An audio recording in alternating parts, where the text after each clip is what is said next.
What's up, Flannelverse? I am here to talk about the Sunday morning football game in London. The Jets technically at the Vikings. The game, of course, being played in London. Like I said, 9:30 a.m. Eastern kickoff, 8:30 Central here. So no chance in hell I was going to wake up early for to do the stream prior to the game starting. Happy to just do it the night before. I don't think we're really waiting on any inactives anyway. I'm not really anticipating any big inactive news that is going to change much tomorrow morning. So doing it a little bit early, I don't think is going to affect things much. TJ Hawkinson not going to play this one. I know he's been practicing, but he has already been ruled out for this game. So I don't think we're really waiting on any news anyway.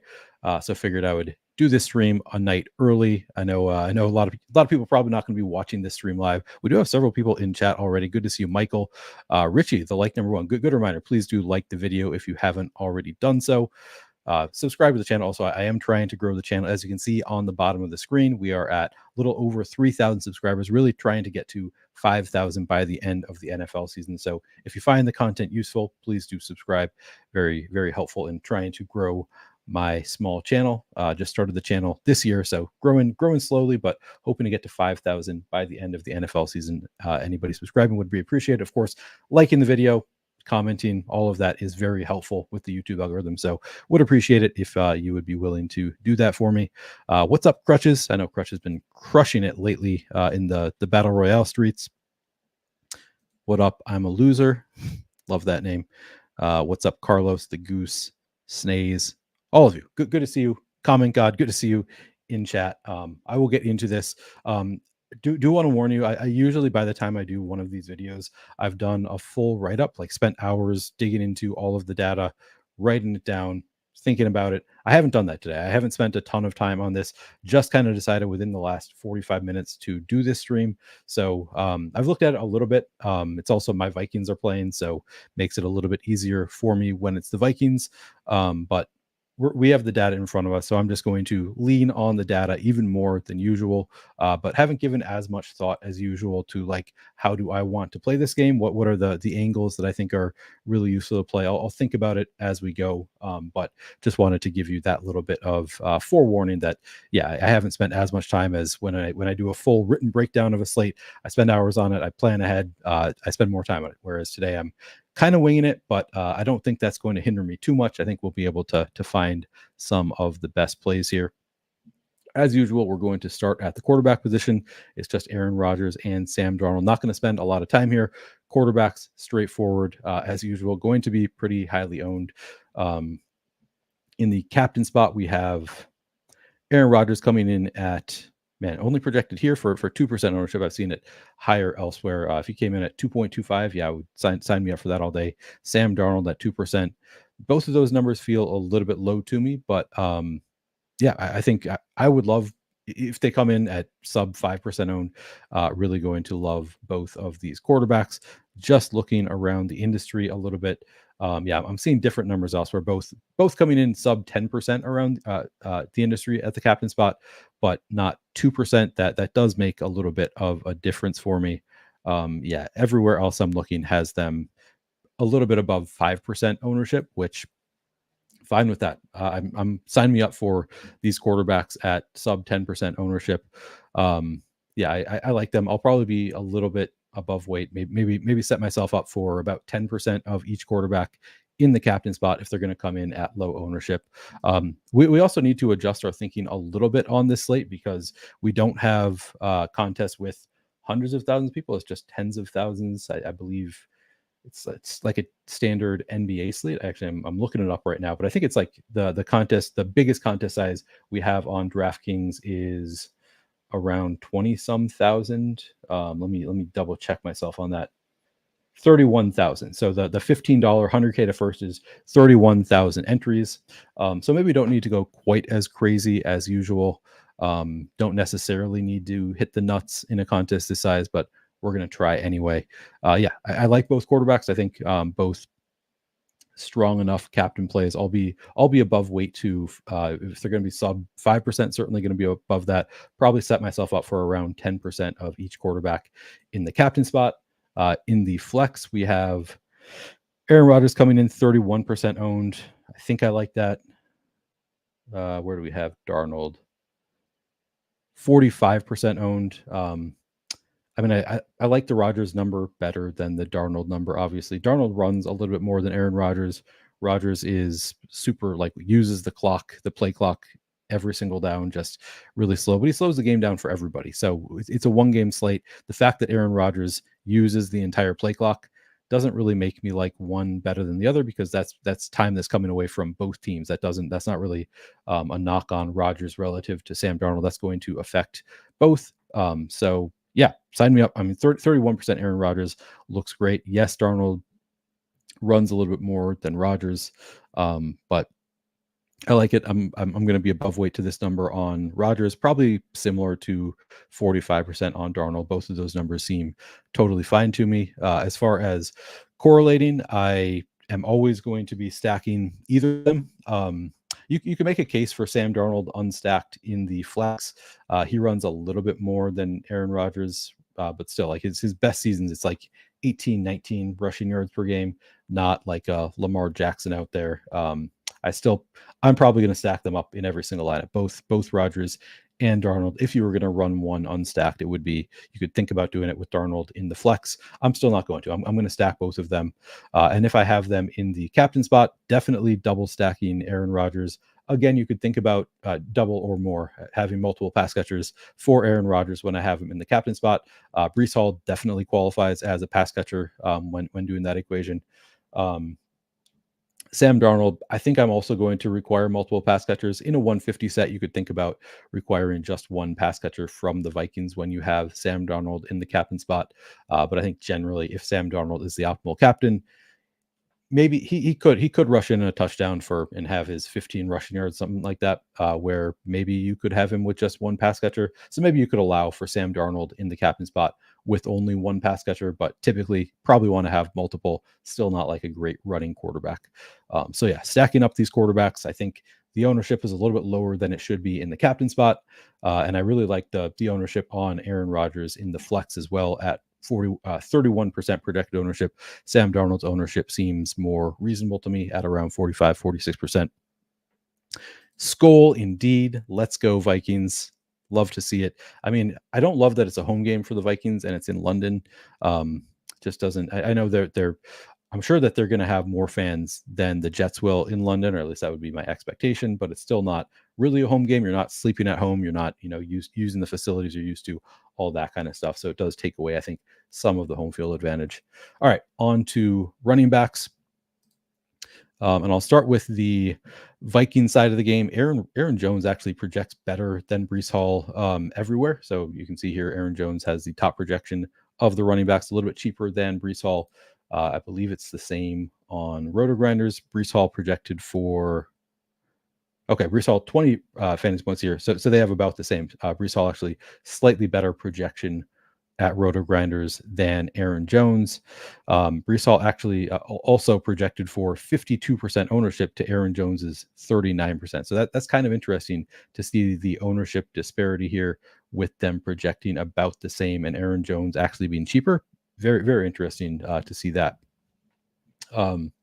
Aaron Jones's numbers, we'll start again with the Vikings. Aaron Jones numbers, kind of interesting because we saw last week, if you just break it up by week, Aaron Jones had a bigger role than he has typically throughout the year. 83% snap share last week, had 22 carries, 61% route participation, 5 targets.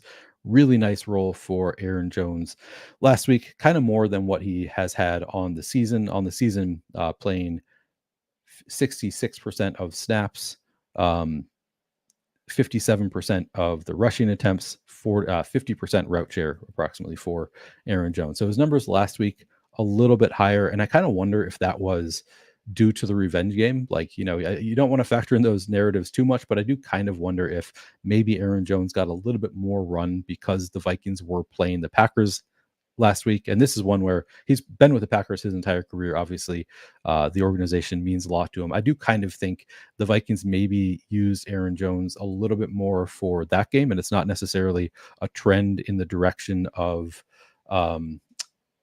Aaron Jones being, 83% snap share type player. I think it was probably, and I don't know this for sure, I'm kind of speculating, but I'm speculating that might have been more due to playing the Packers last week. I think that this is probably a little bit of an outlier, but still, obviously, great usage for Aaron Jones on the season. 64 rushing attempts through 4 weeks. That's 16 carries per game, has 19 targets, nearly 5 targets per game. So just a great role for Aaron Jones. Not the best matchup in the world, obviously, against the Jets, and let's actually pull that up. So this is a new tool that we have available to us this week.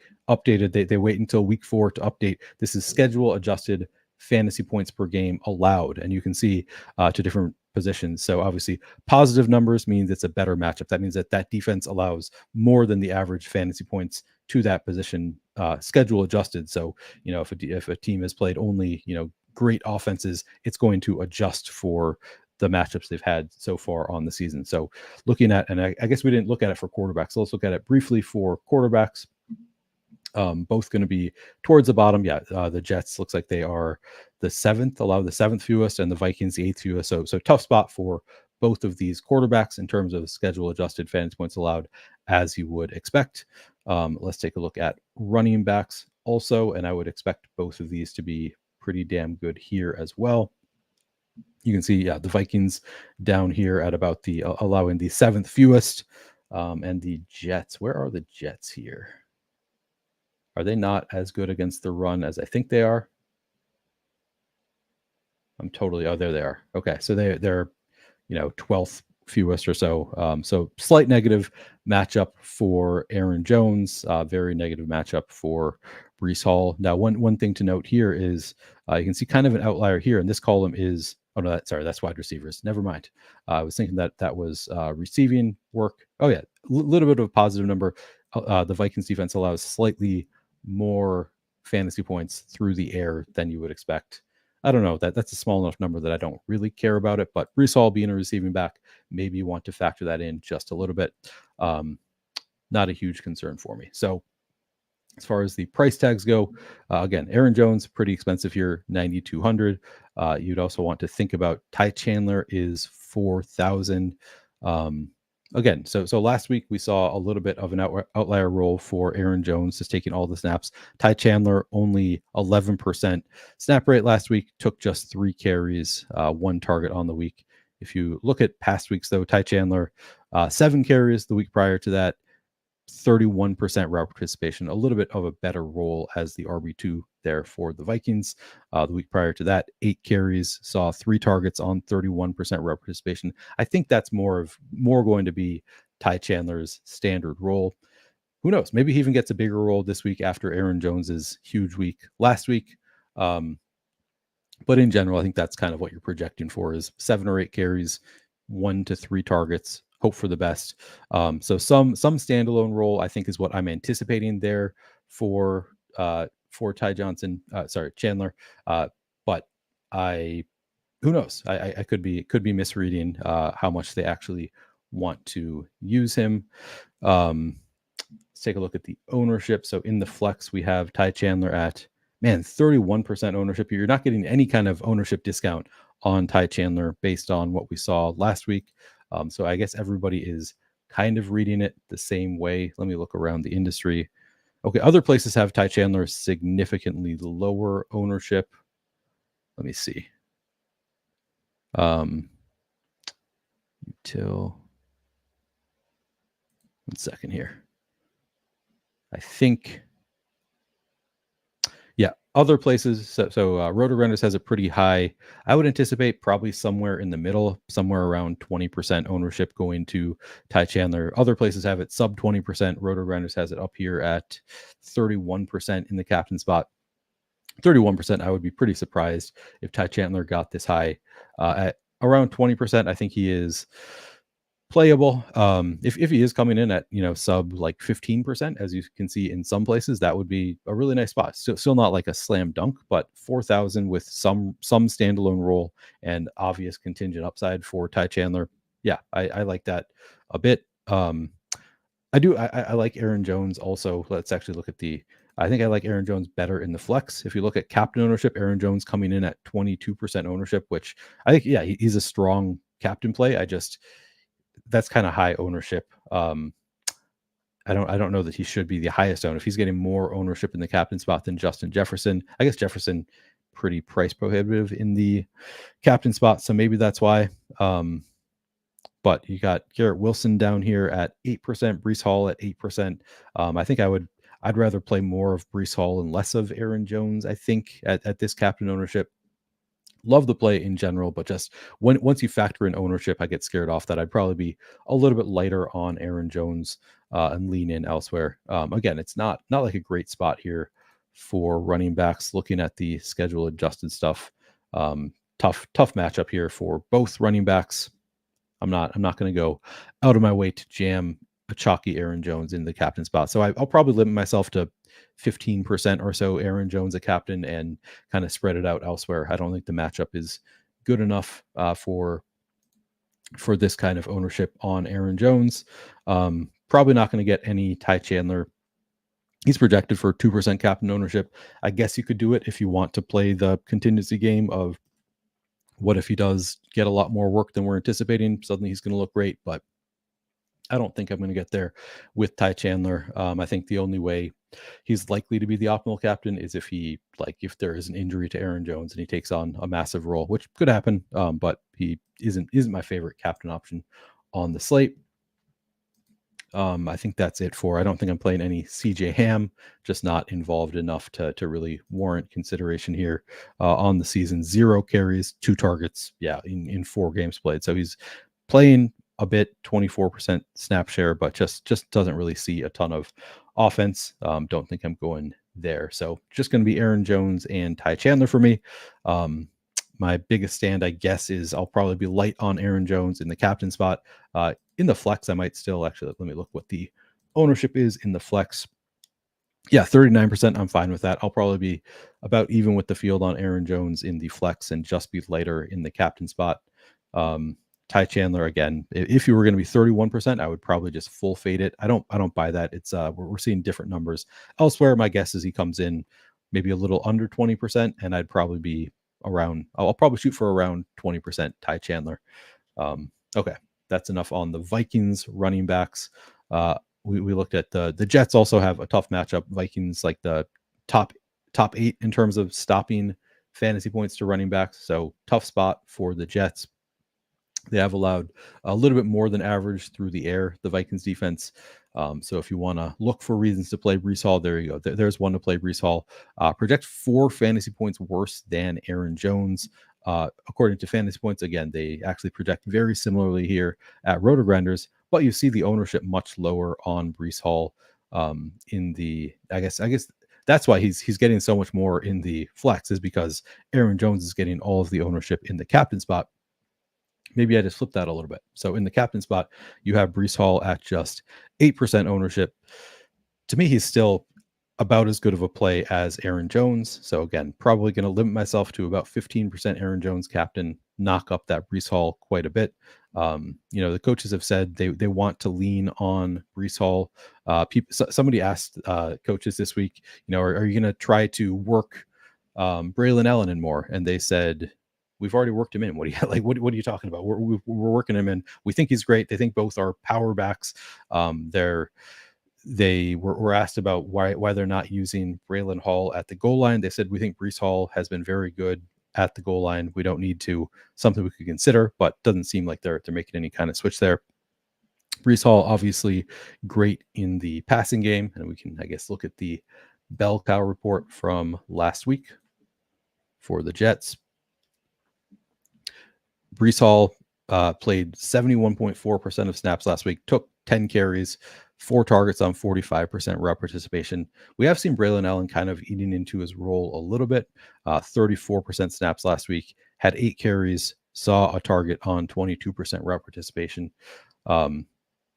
Overall, though, I'm not super concerned about Breece Hall's role. I guess 10 carries is a little bit concerning, but 16 carries the week prior, 50% rep participation, 5 targets in that game. I think it's going to be sort of a hot hand situation where Breece Hall is still going to always be kind of the lead back in a committee, but Braylon Allen, maybe gets up. Maybe there will be games where Braylon Allen gets up to 45% of the usage. I don't know. I'm speculating. I don't think any of us really know. Hard to know what the plan is, but Braylon Allen's looked too good to bench him. Breece Hall, obviously too good to be benched. Also, I think it's going to be a fight throughout the year. I think Breece Hall going to be the lead back. And, even this workload with Braylon Allen eating into it, I take 16 carries and 5 targets. That's pretty strong usage for a running back. The week prior, 14 carries, 8 targets. In general, 16 carries, 6 targets. In general, the usage has been very good. I think last week against Denver was kind of an outlier, 10 carries and 4 targets. Still not a terrible workload, but, would be concerning if we see this trend continue for a first round pick in fantasy. But I don't think that is going to be the case in general. I think I like Breece Hall, and I like him quite a bit at captain here, even in a tough matchup. Again, we could get 8 targets in a game. Could be a little bit of a PPR scam, certainly capable of scoring, breaking off a big run against anybody. So yeah, 8% projected ownership at captain for Breece Hall. I like it. I like that quite a bit. Braylon Allen at captain. Where are we? Here at 0.25%. Let me look elsewhere just to get a second opinion on projected captain ownership for Braylon Allen. 1 second. Yeah, elsewhere sub 5%, which to me seems right. That it seems more like what I would expect, and probably what it should be. I'm not trying to slam in a ton of Braylon Allen in the captain spot. I do like him. I think Braylon Allen very much playable. I don't know that I'll get to Braylon Allen at captain. Pretty similar actually to Ty Chandler. I think both are have standalone value. They have contingent upside clearly, but no. Not EOM asked, do we have a good read on rain? So again, I have not done as much research as usual for this one. Did not even realize we have rain concerns. So if anybody wants to get a look, take a look at weather conditions for this game. Maybe that affects things a little bit. Usually doesn't affect things too much unless there is wind. But if I'm being honest, I had not realized that rain was something we're worried about. But maybe if somebody wants to look at that, go ahead. As far as flex ownership, again, Breece Hall, I think I'm not going to have 65%. I'm second guessing myself. Maybe I will. I think I'll be above weight to Breece Hall in the captain spot. I could end up around the field in the flex also. So maybe I end up just above weight to Breece Hall in general. This number seems fine to me on Breece Hall. So yeah, not taking any major stand there. The price is pretty good. The role is pretty good. I don't really have any issue with 52% ownership. My guess is I come in slightly under this and at least double the field in the captain spot on Breece Hall. And then Braylon Allen in the flex, projecting for 22% ownership here. That seems about right. I'll still double check other places just to see if anything is. Yeah, looks like the ownership on Braylon Allen looks pretty similar around the industry, and that kind of feels right to me. I mean, he's looked really good, has a decent role, but he's still pretty clearly the RB2. I don't think he's like going to overtake Breece Hall as the RB1 here. So I like it. Yeah, it's always rainy weather with fog in London, especially at 9:30 a.m. Yeah, so I guess we can probably anticipate that as long as it's not like downpouring. I don't think it is going to downpouring and or rain. I don't think it's going to affect things too much. Do I have anything else to say about running backs? I don't really think that I have any other notes on running backs. I don't think I'm going to any Isaiah Davis. He would be like only in case of a blowout. Maybe Isaiah Davis gets a run. Otherwise, I think they just lean on Breece Hall and Braylon Allen. So I don't think I'm going there either. Just going to the main 4 running backs, kind of similar situations to some extent. You got a like 1A, 1B situation. Maybe it's more like a 1 and a 2 with Aaron Jones and Ty Chandler. But I think I like all the running backs just fine. I guess the biggest stand I think I see myself taking is light on Aaron Jones at captain, heavy on Breece Hall at captain. Everything else, the ownership seems pretty fine on all the running backs. Wide receivers, Justin Jefferson, with all due respect, is not Garrett Wilson. The price reflects that. $3,000 more expensive Justin Jefferson than Garrett Wilson. Projects 3.5 fantasy points better. One fun thing we can do with receivers, well, we can first of all, we'll take a look at schedule adjusted fantasy points allowed, but we also have the wide receiver cornerback matchup report, which it's all small sample size. I don't know if I want to read into it too much, but sort of interesting to look at the different matchups. And we can let's sort by team here. I don't think anybody has a great matchup, but I was looking at it. This surprised me a little bit to see the Jets receivers actually have slightly positive matchups. Garrett Wilson, Alan Lazard, both have slightly positive matchups today. And then the blue bar here, I had to look that up, means that they're projecting a shadow situation. So anticipating Garrett Wilson will be shadowed by Stephon Gilmore, and that is a slight positive matchup. So that's kind of interesting to see that Garrett Wilson is projected for a slight positive matchup here. Alan Lazard, a slight positive matchup, and then Mike Williams, a slight negative matchup. I don't know if I want to read too much into that, but the Vikings all have very tough matchups. Justin Jefferson on DJ Reed, just looking at like his PFF grade, DJ Reed has been awesome as a cover corner this year. Jordan Addison is projected to get the Sauce Gardner treatment. And of course, none of these are not shadow situations, don't have the blue line on them, but these are, I guess, the primary coverage that they're anticipating would be Jordan Addison with Sauce Gardner treatment.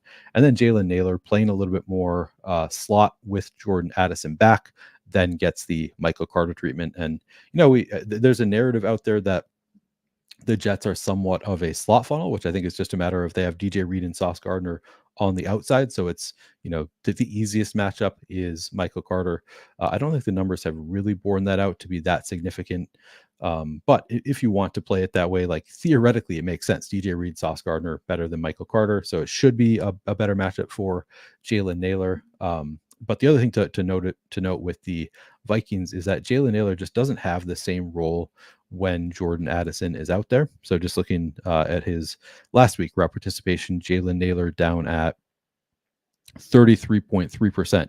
The week prior with Addison out, Jalen Naylor was at 91% route participation. So just a massive drop in route participation when Jordan Addison is there. And we kind of saw that earlier in the year too. Jordan Addison was in week 1. We saw Jalen Naylor with 42% route participation with Jordan Addison out, jumped up to 81%. So Jalen Naylor clearly doesn't have the same role when Jordan Addison is out there, and Jordan Addison is out there today. So he's going to be a part-time player. That is worth noting with Jalen Naylor, but theoretically a better matchup, not even a good matchup, but a better matchup as the slot receiver.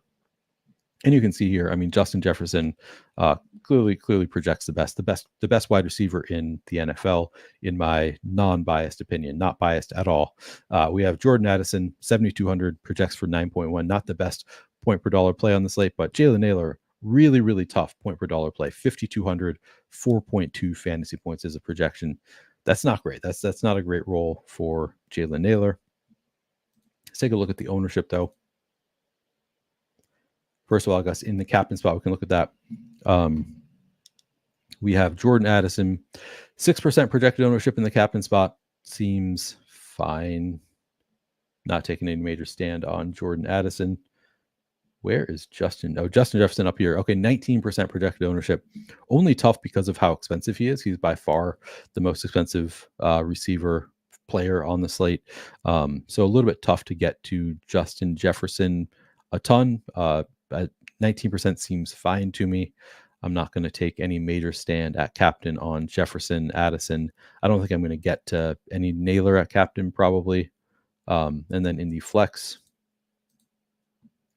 Jefferson at 50% ownership. That seems great. Yeah, I'll take 50% Justin Jefferson flex ownership. He's more expensive than anybody else, but still not prohibitive. So I like that number. Probably not going to be too far off from the field on Jets.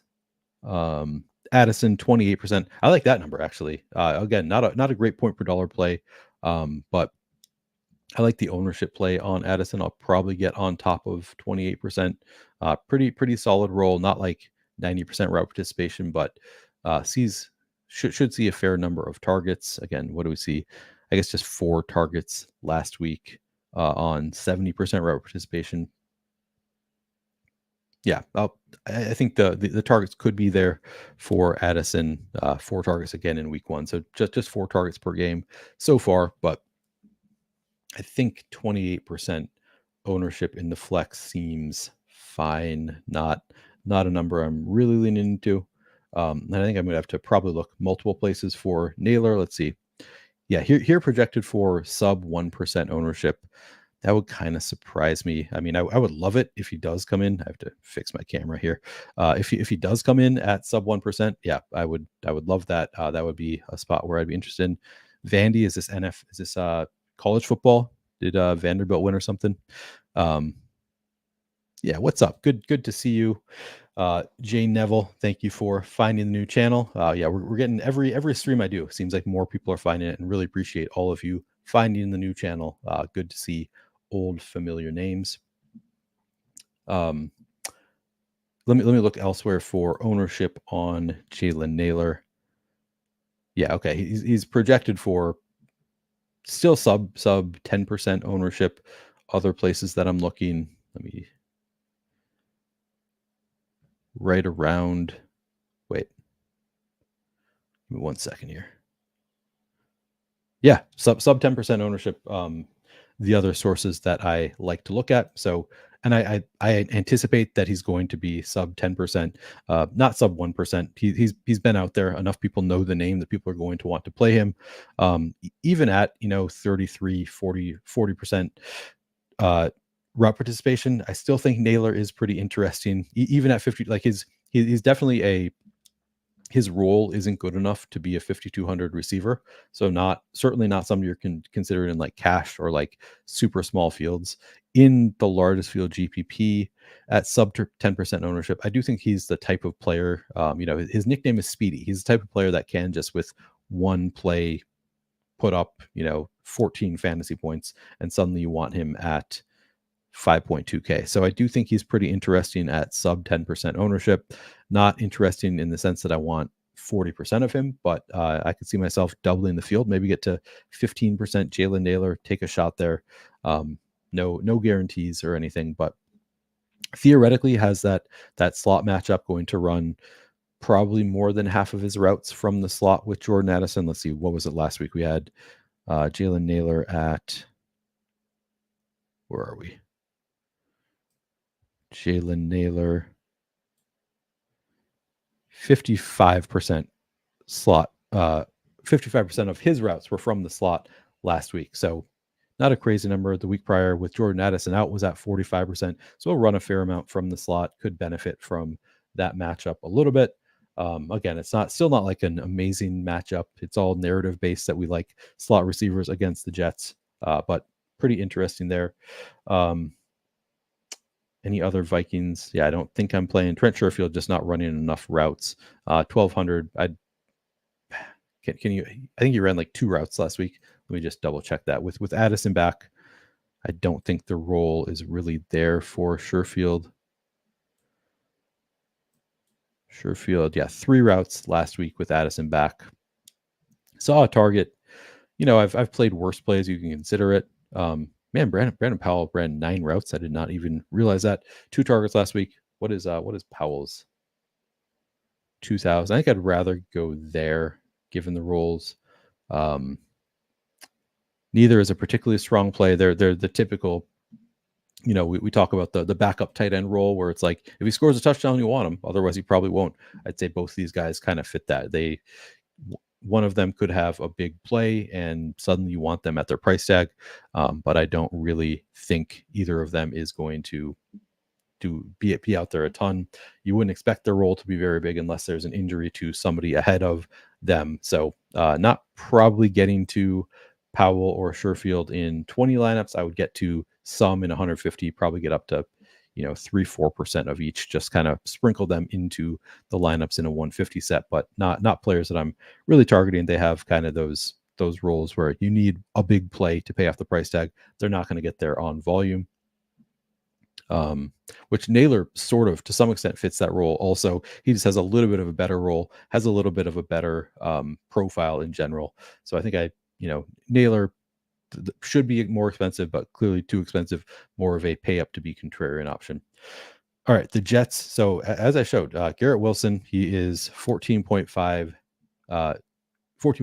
fantasy points is a projection. He's only 8,600. He's been kind of that squeaky wheel, which is sort of interesting. Do you want to play the squeaky wheel narrative? Do you want to play the Justin Jefferson insulted him. I mean, arguably saying, with all due respect, I'm not Garrett Wilson. I mean, are they just going to lean on Garrett Wilson here after the squeaky wheel stuff against Justin Jefferson's Vikings? There are reasons for them to potentially want to target Garrett Wilson, narrative-based reasons for them to potentially want to target Garrett Wilson. But then also, as you see here, projected for shadow coverage from Stephon Gilmore, just turned 34 years old.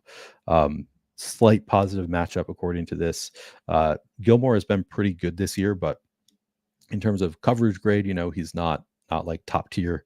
Looking at PFF stuff earlier, didn't look great in terms of coverage grade. So you could make a case for Garrett Wilson here. I think I actually sort of like Garrett Wilson. I'd love to just say the Vikings are going to shut him down, but it's at least interesting with the narratives, with the squeaky wheel stuff, and just the projected low ownership, the price tag kind of low. Let's see, captain ownership, Garrett Wilson, 8% projected ownership. Yeah, I think I'll get on top of that number. I'll probably maybe I'll get to 12, 15%, not like a crazy high number. But I think the price tag pretty low enough on Garrett Wilson that I'm interested there. And then in the flex, I'm going to pour my beer here. I got to do this differently. In the flex, we've got Garrett Wilson coming in at 29% ownership. Yeah, I mean, you gotta take stands somewhere, I guess. I think Garrett Wilson is going to be one where I am going to take a little bit of a stand here.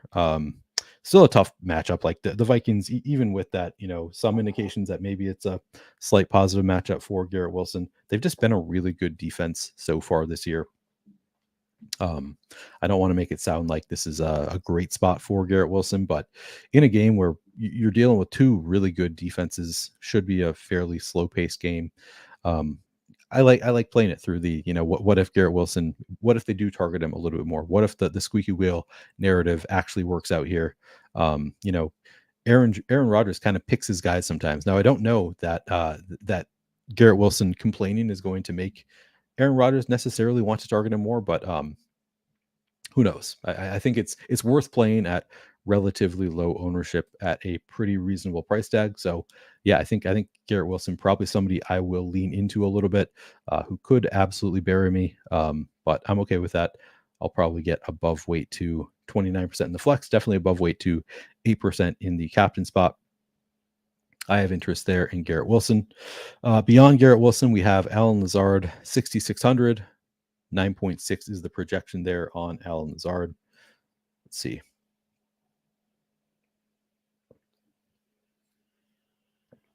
%30 projected ownership. We get any captain Lazard?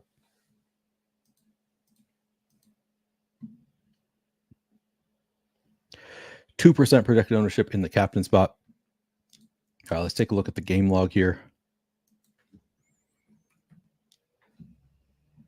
Last week, 82% route participation. It looked for a little while like Mike Williams is going to cut in there a little bit, but back up to 82% route participation and 8 targets last week. Man, Allen Lazard, what a resurgence. Aaron Rodgers, again, just targets his guys. The week prior, just 3 targets, still 80% route participation in week 3. What was it, week 2? I swore. Okay, week 2, it was down to 67% route participation and 4 targets. I kind of thought that was going to stick and the trend was going to continue, but no, he's back up. That is Aaron Rodgers' guy. He loves him. I don't think I love, I don't think the talent is there with Lazard. Again, he did have a positive matchup here. We see with Josh Metellus, slight positive matchup there for Allen Lazard. I don't know. I'm not reading too much into that. Not a shadow situation for Lazard. I'm sort of just going by feel here. Do I like it? 2% captain ownership. Maybe that's okay if you think you might get 8 targets again. In the flex, though, I think I probably lightly fade Lazard. Maybe this is just my associations with Lazard. My bias kind of creeping in here with Lazard that I don't really want to go there. Just think the price is too high. The ownership is too high. If you had told me that Allen Lazard was going to be 6,600, 30% owned a month ago in a Showdown slate, I would have thought that was crazy. I still kind of think it's crazy. I'm not super into it. What's up, Butthole Jenkins? I like Tyrone Tracy on the main slate. I think he's a very strong play at 4,300 on DraftKings. Yeah, Alan Lazard probably going to be a light fade for me. I'm going to lean more into Garrett Wilson. I'll let Aaron Rodgers bite me there. But 6,600, needs to put up an actual score. Can't just like have 3 catches for 20 yards and a touchdown. Probably not. Probably not enough. Maybe it would be. We saw Dalton Kincaid in the winning lineup with sub 10 fantasy points at 7,200. So I guess anything is possible in a low scoring game. But I think I'm gonna lightly fade Alan Lazard. I'll lean into Mike Williams instead. 23% projected ownership in the flex for Mike Williams. In the captain spot, we have Mike Williams at 1% projected ownership. The role has gotten better every week for Mike Williams, up to last week, up to 59% route participation, 5 targets. Love that for Mike Williams. Think he's better than Alan Lazard. So if he's going to be lower owned as his role in the offense increases every week. I mean, week 3 was up to 50% route participation, 4 targets.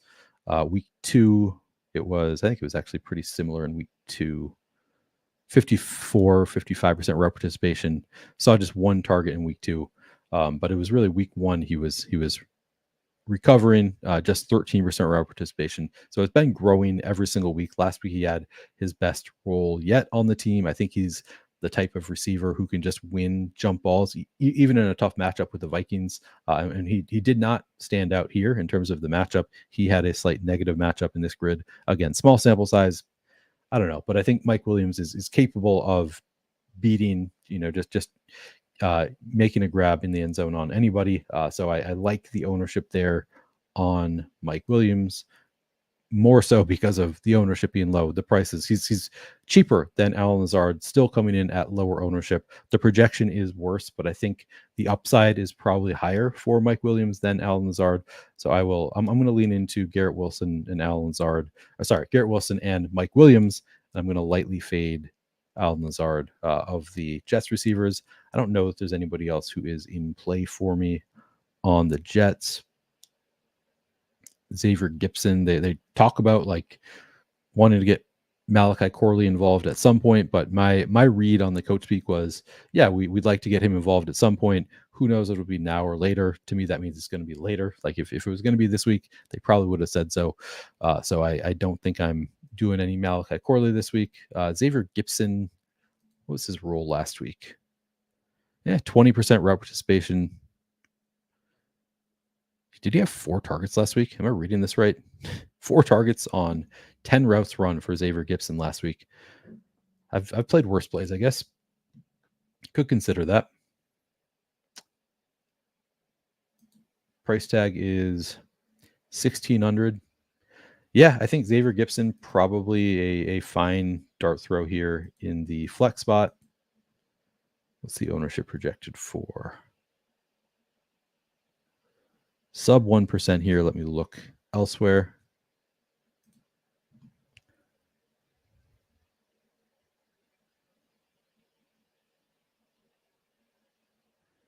Sub 5% elsewhere. We're looking at 3 or 4% ownership for Xavier Gipson. I like that. I think I will have some Xavier Gipson. I think those numbers from last week are kind of promising for Xavier Gipson. 20% route participation, 4 targets. He's similar to the other backup players that we talked about, similar to Brandon Powell, Trent Sherfield, but I think a slightly better role. And you can see, I guess he projects about the same as Brandon Powell, a little bit cheaper than Brandon Powell. Yeah, I like it. I'd probably be more inclined if I'm playing one of those 3. I think Gipson would be the first that I go to. I think Naylor still probably beats him out just because he has an actual role in the offense. We just got an update on the Devontae Adams trade. I'm not reading it right now, but you guys should go check that out. Okay. No other. I don't think I have anything else to say about the wide receivers. We've looked at the usage. We've looked at the. I guess we look closely at the schedule adjusted stuff.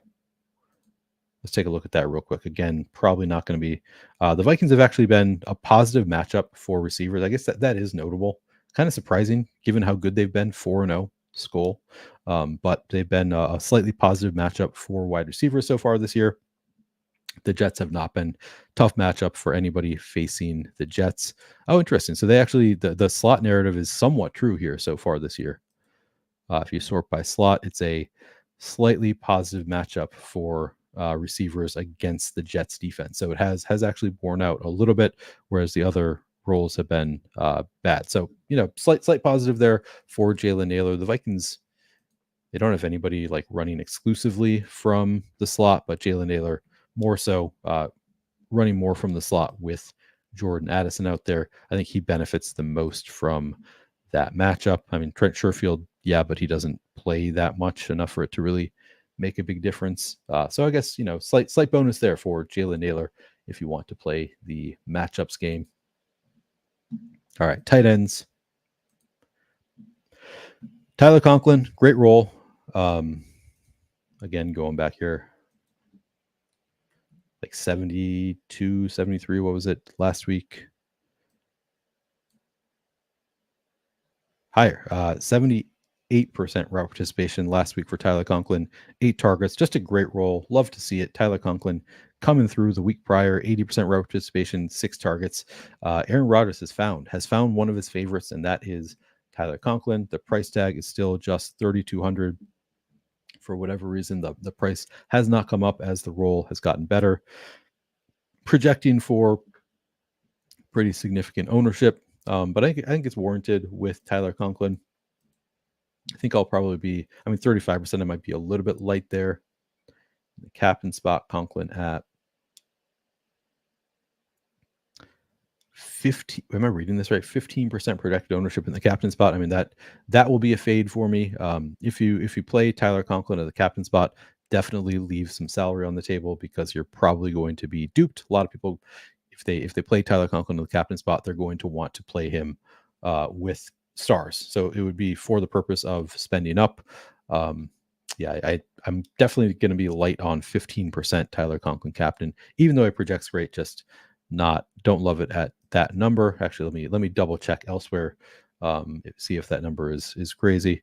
Yeah, other places have Tyler Conklin sub 5% ownership. If he's going to be 2-3% owned as other places have it, then I would be into that number. Let's see, captain. Yeah, other places have him sub 3%, and I think that's probably my guess is that it comes in over 3%, but under 5%. Like somewhere in that kind of range would be if I had to ballpark it. Of course, I'm nothing algorithmic about this, just kind of my feel for it. Like I think people will play some Tyler Conklin because of the great role, but probably doesn't get too crazy high. I think 5% Conklin would seem fine to me. 15%, that's way too high. I would just fade it. But enough volume at his price tag. I like it, but you'd want to leave at least like $1,000 on the table if you play Tyler Conklin at captain, if you want to avoid being super duped. Now, again, this is 31,000 in the field as opposed to hundreds of thousands. Maybe you don't need to get as weird with it, but it's also only 100,000 at first. You're going to be splitting a much smaller prize if you split too many ways. So I would typically probably recommend if you have Tyler Conklin at captain, just get different elsewhere, leave some salary on the table, etc. Jeremy Ruckert, the other Jets tight end, didn't really have much of a role last week. Projects pretty well for $800, 2.1 fantasy point projection. If we look at his role last week, Ruckert just 8 routes, 15.7% route participation, did see 2 targets. So I guess not that horrible. Has some role there. The week prior, 20% route participation, saw 2 targets. Kind of the typical backup tight end where you probably need a touchdown. The volume's not really there to pay it off. A touchdown or like a 35-yard reception and another reception, something like that. Maybe that's enough at his price tag. You could go to I don't dislike. Let's see if I rank these sort of tertiary receiving options. I think Tyler Conklin again goes. Oh, sorry, not Tyler Conklin. He's a more primary. So between Jeremy Ruckert, Josh Oliver, who I have not looked close at here. Actually, I'll wait to rank them until I've looked at the Vikings a little bit. So let's do that. So we've got Johnny Munt and Josh Oliver on the Vikings. Looking at their roles last week. get an idea of the trends here. We have Johnny Munt, 61% route participation, just 2 targets. Josh Oliver, 36% route participation, just 2 targets. How about the week prior to that? We also had Robert Tonyan in there, 6% route participation, 0 targets. The week prior, Josh Oliver, 22% with 1 target. Johnny Munt, 75% with 2 targets. So Johnny Munt clearly the better role, even though he's not seeing a ton of targets. He's running the routes, 66% week 2, 2 targets. Man, 2 targets just every game for Johnny Munt. 3 in week 1 on 62%. Johnny Munt, the better just option in a vacuum. What's the price tag? $2,400 on Johnny Munt. $2,800. Man, Josh Oliver more expensive than Johnny Munt. Hopefully the ownership is reflected that way. Let me take a look real quick. Looking elsewhere at ownership. Yeah, Johnny Munt getting significantly more ownership, as he should. He's cheaper, has a better role, projects better, but still projected for sub 20% ownership.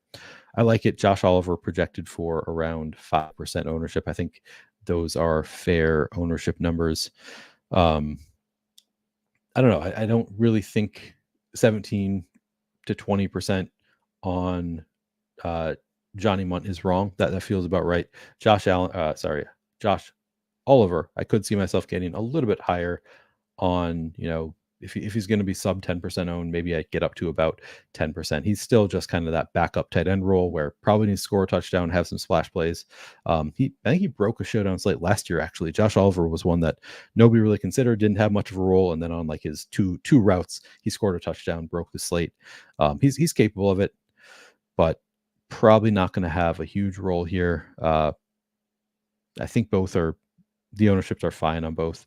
So let's include Munt in this. If we compare all of not including Tyler Conklin, so between Johnny Munt, Josh Oliver, Jeremy Ruckert,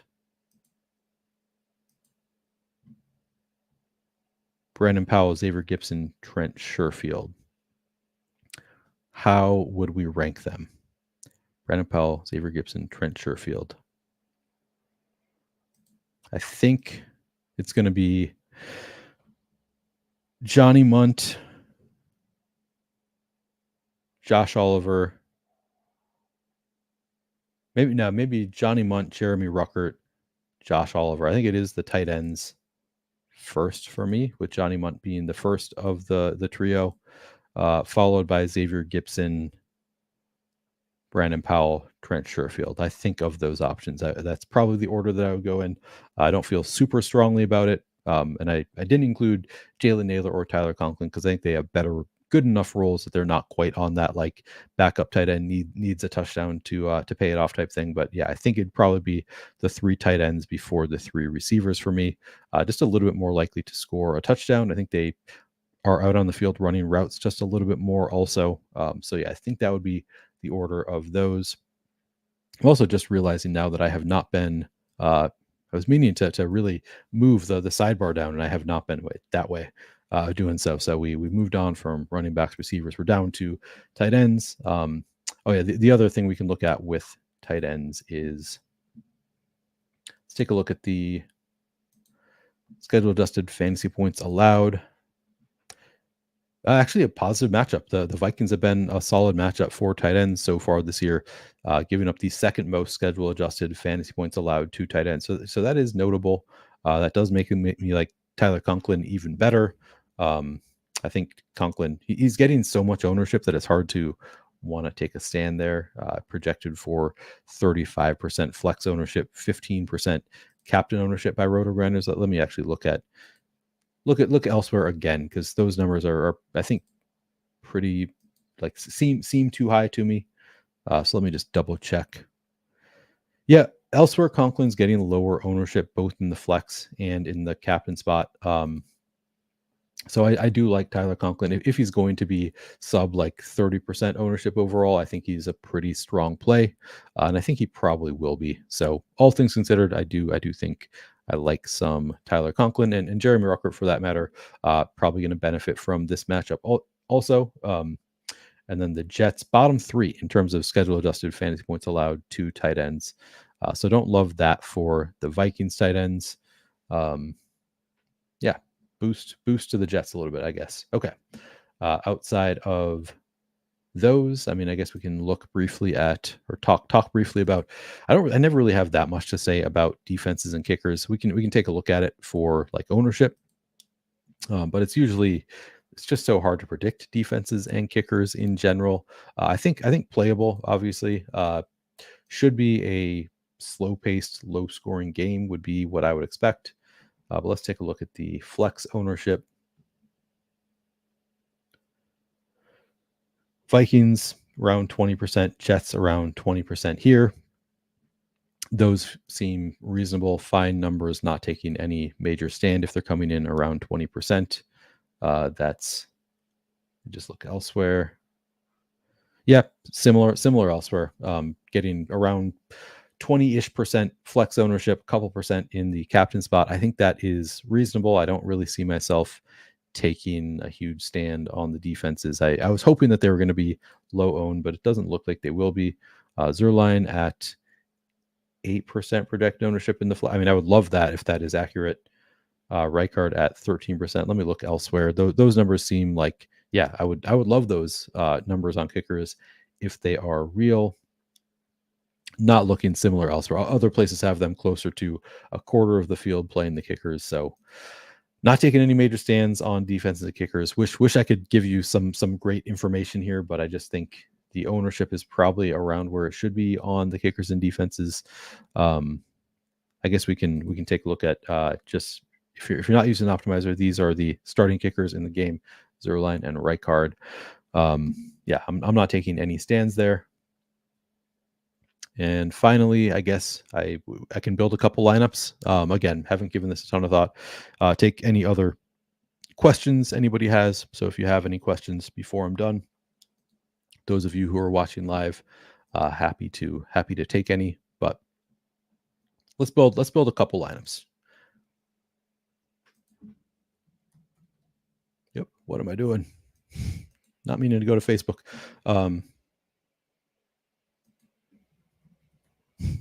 I don't know why I just did that. That was like a. All right, hang on 1 second.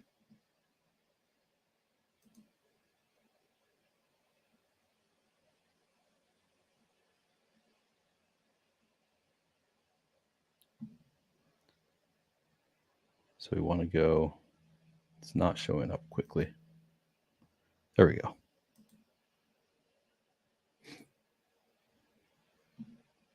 All right. I want to go to Garrett Wilson, captain. I think the low ownership is pretty interesting to me. Just going to throw Aaron Rodgers in there. You don't have to immediately throw the quarterback in with the pass catcher in the captain spot, but I'm going to do it this time. Now we have 7,000 left over per player.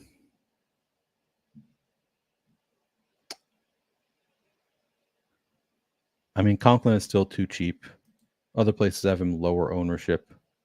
I think that's pretty reasonable. So I'll lean into 3,200 Tyler Conklin.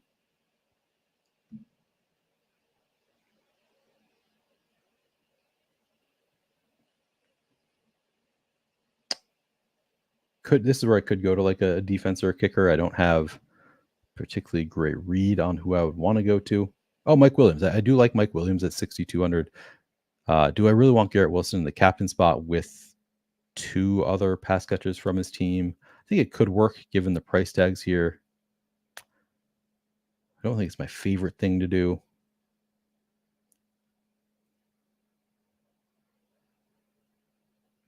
Or I could go Jalen Naylor. He's got that big play upside.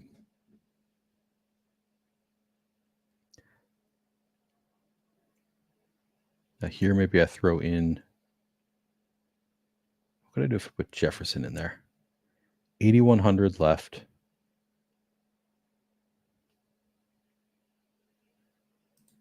I mean, here you're leaving 1,900 on the table. I don't know if you need to leave that much on the table in a contest this size, but I think it's viable because I don't see anybody else that I love to get to ahead of Mike Williams up to 8,100. You could go to Addison there, but then you have 3 Vikings receivers without the quarterback. Naylor up to 7,100. I mean, that one, you need Jalen Naylor to outscore Alan Lazard, which is kind of asking a lot, but certainly possible. You could have the 1 touchdown, rip it off. So I think that's fine. You know, outscore Braylon Allen. I think Naylor's capable of putting up a score that you really want. Tyler Conklin needs to outscore everybody up to 5,100. Certainly can. Aaron Rodgers. So here you need Aaron Rodgers to outscore Breece Hall and Sam Darnold. But you've got Rodgers with Conklin and Wilson. So you're kind of making that bet. So I think that's fine. Yeah, I think this looks to me like something you could play in a large field GPP. Broncos country, let's ride. Absolutely. All right.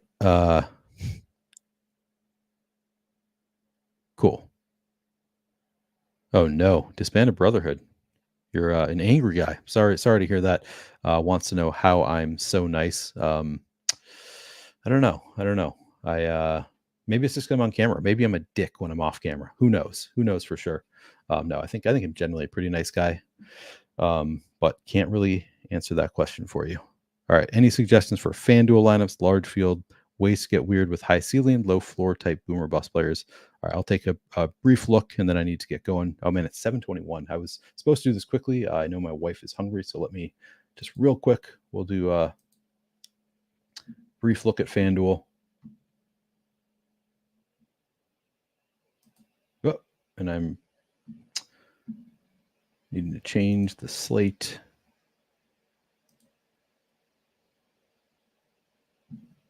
Okay. MVP, FanDuel, Jefferson getting a ton of ownership, Aaron Jones, Sam Darnold. I mean, again, Garrett Wilson just not looking like he's going to get a ton of ownership on FanDuel, so I like that. Aaron Jones, 9% seems pretty good. 11% Breece Hall. Yeah, I think if you just avoid the chalkiest captain plays. I mean, you can play Justin Jefferson a captain, to be clear. But if I were making one lineup, I'd probably actually go away from, as much as I love Jefferson and Jones, they're taking up 51%, 52% total ownership. I'd get away from them, just get into the lower owned Jets guys, probably, if I were going to make just one lineup. Really love this ownership on Garrett Wilson, certainly capable of being the highest scoring player on the slate. So that's notable to me. And then in the flex, Mike Williams at 22.5% seems pretty good. Tyler Conklin, 25% at 7,500. Don't hate that. Jefferson, I mean, this has got to be wrong. I guess he's getting enough captain ownership that maybe people don't want to play Justin Jefferson in the flex. I think you can play Justin Jefferson in the flex. I like that number. Yeah, Braylon Allen, that seems fine. I mean, Jalen Naylor, if he's going to be sub 5% owned, again, has the ability to just put up one big play, big splash play. So I think Jalen Naylor looks pretty good. Gibson looks okay. The usual, the Sherfield, Powell, they're fine, not big stands, but I think Jalen Naylor actually looked pretty good. All right, that stopped working. So I think I need to get going. We have plans to go get some dinner, so apologies. Yeah, I mean, Minnesota nice. I don't know. I feel like that's more like a passive aggressive thing. Like there's mixed connotations with Minnesota nice. I'm always a little bit hesitant about being called a nice guy. But I think it's meant well by disbanded brotherhood, so I'll take it in that sense. Yeah, I don't know. Also getting old enough, probably nicer than I was 20 years ago. I don't know. Enough about nice guy talk. It's pretty boring to talk about. Thank you all for hanging out with me. This is fun, even with the less planning here. I think that we dug in enough into the data that I think we found some good plays there. If you have any other questions, feel free to comment. I guess we have, I usually do this right before lock. We have more time here. So if you have questions, I can try to touch on them. You can just comment under the YouTube video. Of course, if you're not already subscribed, would appreciate it. Trying to get to 5,000 subscribers. Have loved all the support that I've gotten so far this year. But I got to get going. Thank you all for hanging out. Thank you all for watching after the fact. Like, subscribe, comment, all of that. Very helpful. And Skol and good luck. Let's make some money. All right. Later, guys.